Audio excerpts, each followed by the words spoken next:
సహజ భావజాల శత్రువు అంటే అది ఆర్ఎస్ఎస్ సంగతి, ఆర్ఎస్ఎస్ రాజకీయ సంగతి గుర్తుపెట్టుకోవాలా. ఇది మర్చిపోవడానికి వీళ్ళు లేని విషయాలు, ఇవి మార్పు చెందవవి. ఈ దేశంలో కులాల యొక్క చాతుర్య వ్యవస్థ పెరిగితే అట్టడుగులో సేవ చేసుకోవడానికి లేక ఊరి పెట్టడానికి మనమే మిగిలిన్నాం.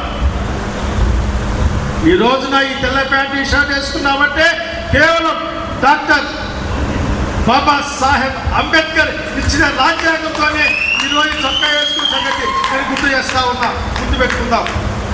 కనుక పోరాటం ఆగలే, పోరాటం జరుగుతూనే ఉంది. పోరాటం కొన్నడుకు సహాయకారులుగా మనతో ఉంటారు. సహాయకారులుగా మన పోరాటానికి అండదండగా వెన్నుదన్నుగా ఉన్న జగన్మోహన్ రెడ్డి గారి నాయకత్వాన్ని దళితవాడల్లో పటిష్టం చేయాలి.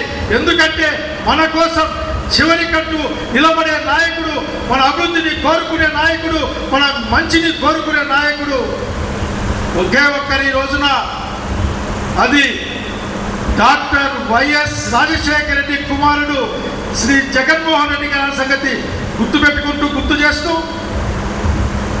బయటికి వెళ్ళాల్సిన అవసరం ఉంది. మన మీద కూర్చొని మాట్లాడుకోవడం కాదు. ప్రతిరోజు రాజకీయ పార్టీ కార్యకర్తలుగా కొద్ది సమయాన్ని మనం కేటాయించాలి. మన వీధుల్లో, మన వాడల్లో, మన రోడ్డు మీద ఎక్కడ పడితే అక్కడ మనం కూర్చున్న ప్రతి ప్రాంతంలో కూడా రాజకీయాలే మాట్లాడాలి. దళిత రాజకీయాలు మాట్లాడడం అంటే వైఎస్ఆర్సీపీ రాజకీయాలు మాట్లాడటమే. దళితుల బాగోగుల గురించి మాట్లాడడం అంటే వైఎస్ జగన్మోహన్ రెడ్డి పరిపాలన గురించి మాట్లాడటమే. దళితుల ధైర్యం గురించి మాట్లాడంటే వైఎస్ఆర్సీపీ జగన్మోహన్ నాయకత్వంలో ఉన్న పార్టీ గురించి మాట్లాడమే విషయాన్ని గుర్తు చేసుకుంటూ మరొకసారి మహానుభావుడు మన దేవుడు బిఆర్ అంబేద్కర్ మహాశయుని గుర్తు తెచ్చుకుంటూ